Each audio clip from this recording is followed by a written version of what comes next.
નમસ્કાર, આપ જોઈ રહ્યા છો ગુજરાતની નંબર 1 ન્યૂઝ ચેનલ ઝી 24 કલાક 3 વાગ્યાની તમામ મહત્વની ખબરો સાથે હું છું ધરા। 23 દિવસથી દિલ્હીમાં ચાલી રહેલા આંદોલન વચ્ચે આજે પ્રધાનમંત્રી નરેન્દ્ર મોદી મધ્યપ્રદેશના ખેડૂતોને સંબોધન કરી રહ્યા હતા ત્યારે તેમણે જણાવ્યું છે 23,000 ગ્રામ પંચાયતમાં સીધું પ્રસારણ કરવામાં આવ્યું, જેમાં પ્રધાનમંત્રી મોદી ખેડૂતોને નવા કૃષિ કાયદાથી થનાર ફાયદા અંગે સમજાવી રહ્યા હતા। પ્રધાનમંત્રીએ કહ્યું કે 6 વર્ષમાં અમારી સરકારે ખેડૂતો માટે અનેક કામો કર્યા। અમે સ્વામીનાથન કમિટીની ભલામણો લાગુ કરી। કોંગ્રેસે તેનો રિપોર્ટ દબાવીને રાખ્યો હતો, જેથી ખેડૂતોને વધુ ભાવ આપવા ન પડે। અગાઉની દરેક સરકાર કરતા અમે વધુ એમએસપી આપી। દેશમાં બજારની વ્યવસ્થા ખતમ નથી થવાથી કોંગ્રેસ દુષ્પ્રચાર કરી રહી છે અને ખેડૂતોના નામ પર રાજનીતિ કરવામાં આવી રહી છે। અમારી નિયત ગંગાજળ કરતા પણ સાફ છે। સાથે તેમણે આરોપ લગાવ્યો છે કે દેવા માફી એ ખેડૂતો સાથેની સૌથી મોટી છેતરપિંડી છે। મધ્યપ્રદેશમાં કોંગ્રેસની સરકાર બન્યા બાદ કેટલા ખેડૂતોને લોન માફી મળી? દેવા માફીની જાહેરાતથી કોંગ્રેસના મળતિયાઓને જ લાભ થયો હોવાનો કટાક્ષ કરી પ્રધાનમંત્રી મોદીએ આરોપો લગાવ્યા।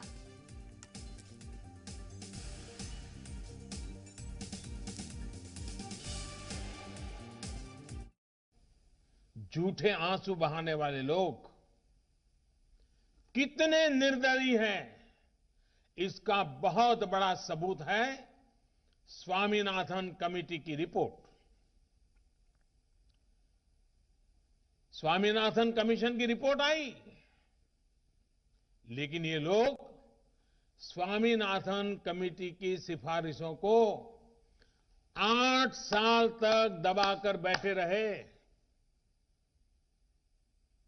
किसान आंदोलन करते थे, प्रदर्शन करते थे, लेकिन इन लोगों के पेट का पानी नहीं लिहाला। इन लोगों ने यह सुनिश्चित किया कि इनकी सरकार को किसान पर ज्यादा खर्च न करना पड़े, इसलिए इस रिपोर्ट को दबा दो।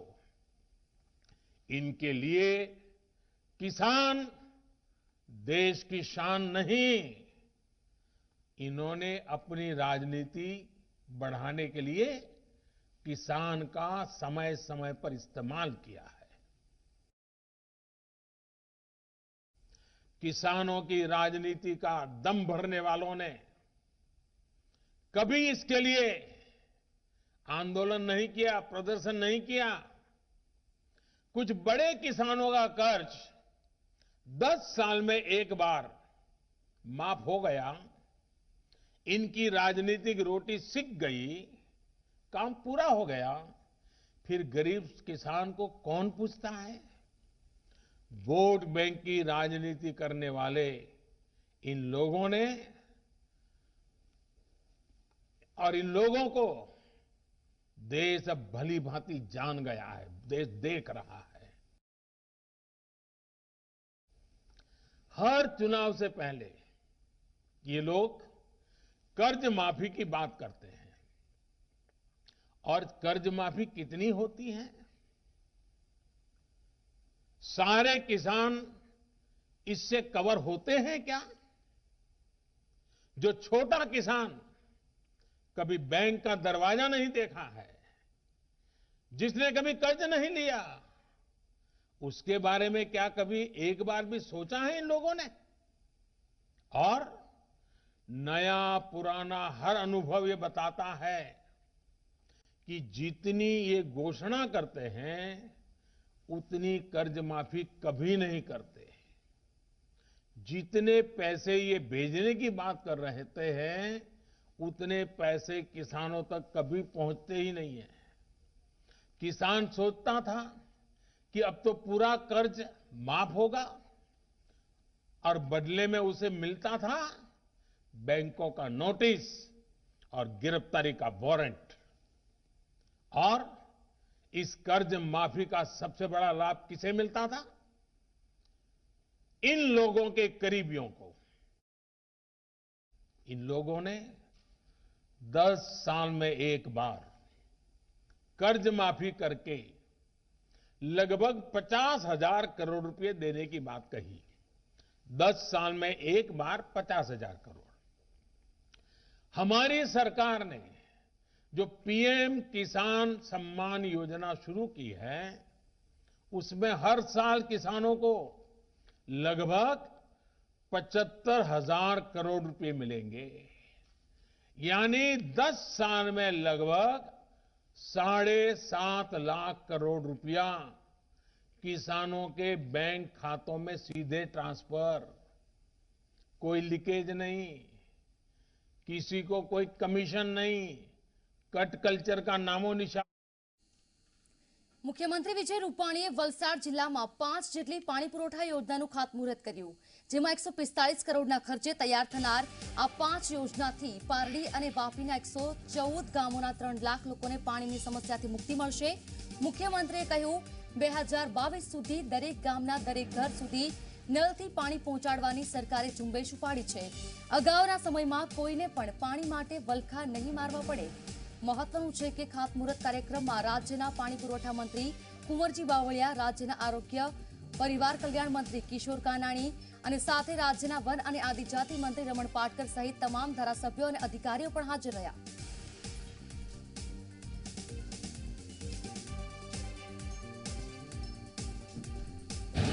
आज कांग्रेस राष्ट्रीय चूंटणी ढंढेरामां ખેડૂતોને મુક્ત બજારમાં વેપાર કરવાની છૂટ આપવાની વાત એમના ઢંઢેરામાં 2019માં કરી હતી। આજ કોંગ્રેસે રાહુલ ગાંધીએ શાકભાજી અને ફ્રૂટ એપીએમસી માંથી મુક્ત થવા જોઈએ એની વાત પણ કરી હતી અને હવે રાજકીય રોટલા શેકવા ચાલતી ગાડીએ આંદોલનમાં ખેડૂતોના નામે આ કોંગ્રેસને પણ ઓળખી લેવાની જરૂર છે। એક મહત્વની ખબર ફરી એકવાર ભાજપના ધારાસભ્યોએ નિયમના ધજાગરા ઉડાવ્યા છે। અમદાવાદના નરોડાના ધારાસભ્ય બલરામ થવાણીએ ધારાસભ્ય બન્યાના 3 વર્ષની ઉજવણી કરતા સમયે સોશિયલ ડિસ્ટન્સનો ભંગ કર્યો। ભાજપના નરોડા વિધાનસભાના ધારાસભ્ય બલરામ થાવાણી કોઈને કોઈ પ્રકારે ચર્ચામાં જ રહે છે। બલરામ થાવાણીએ ધારાસભ્ય બન્યાના 3 વર્ષ પૂરા કર્યા હોવાથી આ ખુશીમાં તેમની ઓફિસે જ કાર્યકરોનો જમાવડો કર્યો। સવાલ એ છે કે પ્રદેશ પ્રમુખ સહિતના નેતાઓની અનેકવાર અપીલ છતાં તેઓ કેમ આવા કાર્યો કરે છે, નિયમોના કેમ ભંગ કરે છે? સંવાદદાતા બ્રિજેશ દોશી ફોનલાઈન પર। બ્રિજેશ, જે રીતે આમ જનતા માટે નિયમો છે, સવાલ થઈ રહ્યો છે, શું નેતા માટે કોઈ નિયમો નથી? બિલકુલ, જેના જે રીતે વાત કરવામાં આવે તો અનેકવાર ભાજપના નેતાઓના આ પ્રકારના ફોટા અને વિડીયો વાયરલ થયા છે।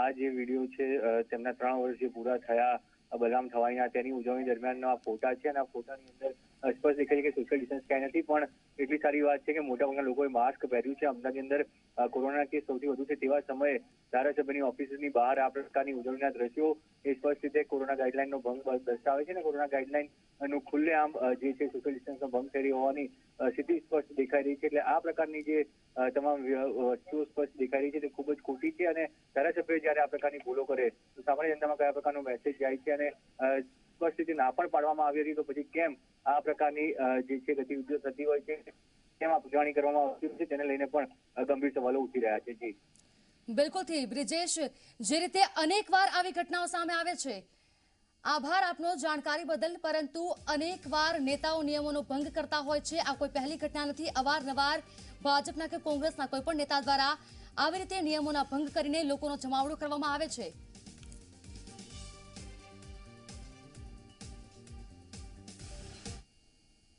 અને હવે વાત કરીએ લવ જેહાદની।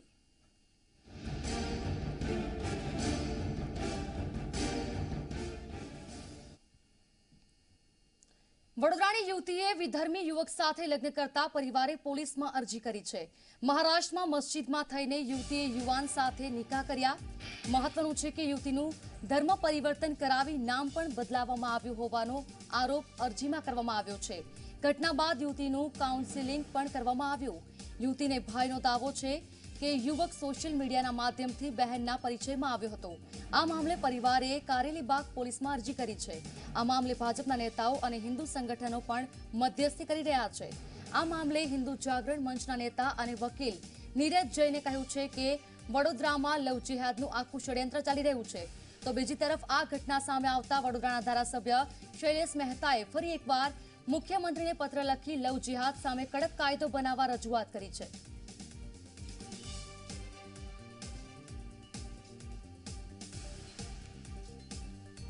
કંઈક એ લોકોએ ત્યાં નોટિસ કરી એ લોકોએ મેરેજની, અને ત્યાં મમ્મીઓ મેરેજ પણ કર્યું એ લોકોએ, નિકાહ કરીને કંઈક કર્યું એ લોકોએ. અને પછી એ લોકો કંઈક 4 દિવસ પહેલાં જ એ લોકો વડોદરા આવ્યા અને ત્યાંથી અમે લોકો જાણ કરી કે અહીંયા આ લોકો રોકાયા છે. એટલે અમે પોલીસે જાણ કરી કે આ રીતે અહીંયા આ લોકો રોકાયા, તમે લોકો એમને લઈને આવો. એટલે મેં એ રીતે પોલીસે જાણ કરી કે તમે આ રીતે પકડીને લઈ આવો, અને પછી ઇન્કવાયરી ચાલુ થઈ આગળ. એ રીતે બોલાયા કરે. છોકરી જે છે એ પણ ખૂબ આઘાત લાગેલું, જે એને દ્રશ્ય જોયું છે કદાચ એને કલ્પના પણ નથી કરી કે આ દ્રશ્ય સર્જાશે. એને લાગ્યું હા ઠીક છે, નિકાહ કબૂલ હે અને મને મુસ્લિમ ધર્મ કબૂલ છે, એ કહેવાથી મારું આગળનું જીવન પસાર થશે. But it is not a easy thing. એ એના માટે ઇઝી હતી પણ આ જે એના માટે ઇઝી નથી, કારણ કે એ નિકાહ કબૂલ કર્યા પછી અને કાઝીનો સર્ટિફિકેટ મેળવ્યા બાદ શું પરિણામ આપશે એને બી ખબર નથી. ભલે શી ઇઝ માઇનર, 23 યર્સ એજની છે, મેજર છે, પણ એની જે વિકાસ છે, જે એનું અંદરનું જે એની ભાવના અને જે એનું સ્ટ્રક્ચર કહી રહ્યું છે એ 23 યર્સની એજની છે, પણ એનું માનસિક વિકાસ 23 યર્સ એજનું નથી. એ એવા પરિવારમાંથી, મધ્યમવર્ગીય પરિવારમાંથી આવે છે જ્યાં એની માતા પણ નથી. જે એને પરવરિશ મળવી જોઈતી હતી એને પરવરિશ મળી શકી નથી. તો ક્યાં ને ક્યાંય પરવરિશની લેકિંગના લીધે છોકરીએ કંઈ ખોટું ડિસિઝન લઈ લીધું છે. આ જ મુદ્દે વધુ વિગત સાથે જોડાયા છે સંવાદદાતા રવિ અગ્રવાલ. રવિ, વડોદરામાં જે લવ જેહાદ માટે અરજી કરવામાં આવી છે, કઈ દિશામાં તપાસ? બિલકુલ, વાત કરવામાં આવે ધરા તો જે રીતના વડોદરાના કારેલીબાગ પોલીસ સ્ટેશનનો આ વિસ્તાર છે કે ત્યાં એક હિન્દુ યુવતીએ મુસ્લિમ યુવક સાથે લગ્ન કર્યા છે, ત્યાર પછી ધર્મ પરિવર્તન કરી લીધું છે. જે મામલામાં યુવતીના પરિવાર દ્વારા કારેલીબાગ પોલીસ સ્ટેશનમાં અરજી આપવામાં આવી છે, જેના આધારે તમામ જે હિન્દુ સંગઠનો છે અને ભાજપના નેતાઓ છે તે અત્યારે યુવતીને સમજાવવાની કોશિશ કરી રહ્યા છે. ભાજપના જે સંગઠન મંત્રી છે કોમલ કુકરેજા, તે પોતે પોતાના ઘરે યુવતીને લઈ ગઈ છે, જ્યાં તેનું કાઉન્સેલિંગ કરવામાં આવી રહ્યું છે. એટલું જ નહીં પરંતુ યુવતીને સમજાવવામાં પણ આવી રહી છે. તે મામલામાં જ્યારે ભાજપના નેતાઓએ પણ ઓફર કરી દીધી છે યુવતીને કે જો યુવક પોતાનો ધર્મનો ત્યાગ કરીને બીજો ધર્મનો સ્વીકાર કરતો હોય તો પછી ભાજપના નેતાઓ તેને મદદ કરવા માટે તૈયાર છે. તેને ફ્લેટ આપશે, તેને રૂપિયા પણ આપશે. પરંતુ જે યુવકને હવે વિચારવાનું છે. ચોક્કસથી જે નીરજ જૈન વડોદરામાં જે હિન્દુ જાગરણ મંચના નેતા છે તેઓ તો કહી રહ્યા છે કે વડોદરામાં માત્ર 2 મહિનામાં જ 79 જે બનાવ છે તે બનવા પામે છે, તમામ બનાવો અત્યારે તેઓ હેન્ડલ કરી રહ્યા છે. આમ હવે એક બાદ એક લવ જેહાદના કાયદા બનવા માટે માંગ વડોદરામાં ચારે તરફથી ઉઠી રહી છે. જી ધરા. બિલકુલથી રવિ, આભાર આપનો જાણકારી બદલ.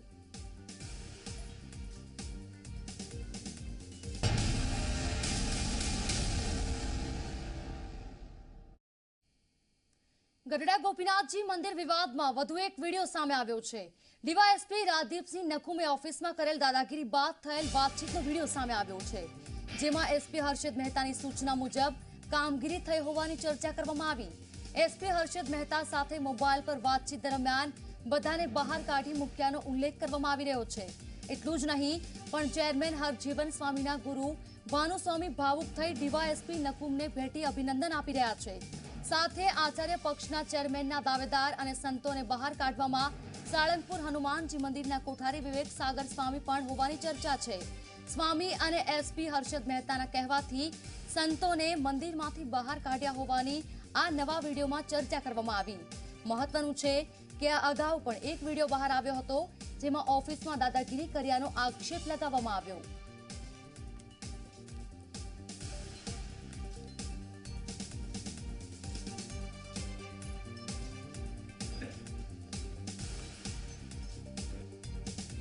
ખ્યાલ રાખજો. એટલે ડીવાયએસપી નકુમ એમ કહે છે સ્વામી અહીંની કંઈ ચિંતા કરતા નહીં તમે. ડીવાયએસપી નકુમ પોતે ડીએસપી સાહેબને વાત કરે છે અને વાત કરીને પછી પાછો ભાનુપ્રકાશ સાથે પણ ડીએસપીની વાત કરાવે છે. અને એ વાતની અંદર પણ ડીવાયએસપી નકુમે એમ કહે છે કે સાહેબ અહીંયા બધાને મેં ઓફિસની અંદરથી એસપી સ્વામિનારાયણ એ તમામ ગ્રુપને કાઢી મૂક્યું છે. માટે આ બધી વાતોની અંદર જોવામાં આવે તો સ્પષ્ટપણે આ પોલીસ ડિપાર્ટમેન્ટ આખું પ્રીપેડ પ્લાન કરીને એ બધા સિવિલ ડ્રેસની અંદર પોલીસ આવે છે. ડીવાયએસપી નકુમથી માંડીને કોઈ પણ ડીવાયએસપી દેસાઈ સાહેબ, ત્યાંના પીએસઆઈ, આ બધા તમામ કર્મચારીઓ છે એ સિવિલ ડ્રેસની અંદર આવી અને એક પ્રીપેડ પ્લાન કરી અને ટ્રસ્ટની અંદર જે ટ્રસ્ટીઓ કામ કરતા હતા એને બહાર કાઢવા માટેનું આખું ષડયંત્ર કરે છે. રાજકોટના વીરપુર પોલીસ સ્ટેશનમાં દુષ્કર્મ અને પોસ્કોની ફરિયાદ નોંધાઈ છે. કૌટુંબિક જમાઈએ 10 વર્ષની બાળકી સાથે કર્યું છે દુષ્કર્મ. બાળકી અને તેના માતા પિતાને ફોસલાવીને બાળકીને લઈ જઈ દુષ્કર્મ આચર્યું. બાળકીના સગા અને જ્ઞાતિના લોકો વીરપુર પોલીસ સ્ટેશને ગયા અને તેનો ઘેરાવ કર્યો. આરોપીને કડકમાં કડક સજા કરવાની માંગ કરવામાં આવી રહી છે. ગોંડલના દેવચડી ગામની સીમમાં લઈ જઈને દુષ્કર્મ આચર્યું. વીરપુર પોલીસે ગણતરીની કલાકોમાં જ આરોપીને પકડી પાડ્યો છે. વીરપુર પોલીસે વધારે તપાસ આ મામલે હાથ ધરી. દુષ્કર્મની ફરિયાદ નોંધાઈ છે. જોકે તમામ ગ્રામજનો દ્વારા પોલીસ સ્ટેશનનો ઘેરાવ કરવામાં આવ્યો છે. કડકમાં કડક સજા આરોપીને થાય તેવી માંગ કરવામાં આવી રહી છે. બાળકીને ફોસલાવી તેના પરિવારજનોને ફોસલાવીને બાળકીને લઈ જઈ દુષ્કર્મ આચરવામાં આવ્યું. માત્ર 10 વર્ષની બાળકી સાથે દુષ્કર્મ કર્યું.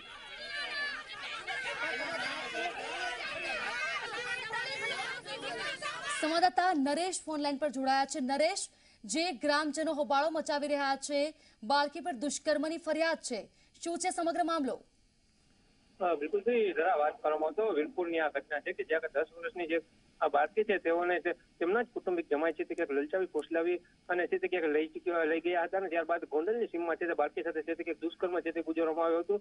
ત્યારબાદ સમગ્ર ઘટનાની જાણ છે તે ક્યાંક પરિવારજનો દ્વારા હાલ વીરપુર પોલીસ સ્ટેશન ખાતે ઘેરાવ છે તે ક્યાંક કરવામાં આવ્યું છે અને આ જે આરોપી છે તેઓને કડકમાં કડક સજા થાય તેવી પણ માંગણી છે તે કરવામાં આવી છે. હાલ તો સમગ્ર મામલાને લઈને પોલીસે છે તે ક્યાંક આરોપીને ગણતરીની કલાકોમાં અટકાયત છે તે કરી અને વધુ તપાસ છે તે હાથ ધરી છે. જી બિલકુલ થી નરેશ, આભાર આપનો જાણકારી બદલ.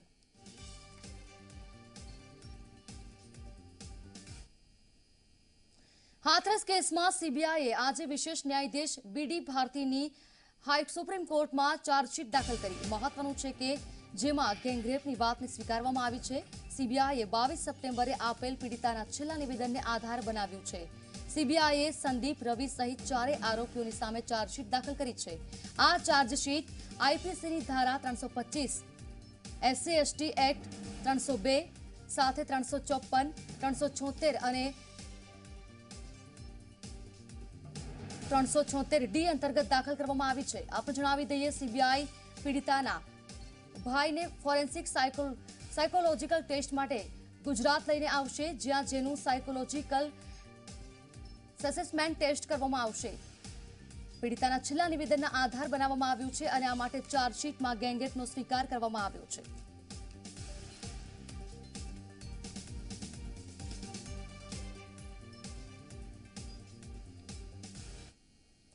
દૂધસાગરમાં કોણ જીતશે, વાત કરીએ તેની.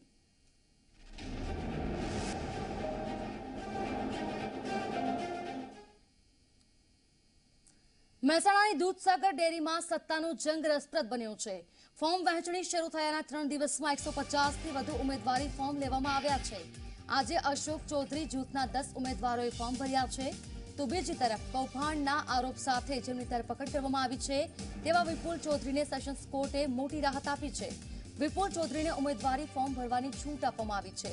વિપુલ ચૌધરી જૂથમાંથી કેટલાક લોકોએ આજે ફોર્મ ભર્યા છે, જેમાં નાનાજી ચૌધરીનો પણ સમાવેશ થાય છે. વિપુલ ચૌધરીને ચૂંટણી લડવાની છૂટ મળતા જ આ જંગ વધારે રસપ્રદ બની ગયો છે. વિપુલ ચૌધરી પર લાગેલા આરોપો પ્રતિસ્પર્ધી પેનલ માટે ફાયદો કરાવી શકે છે.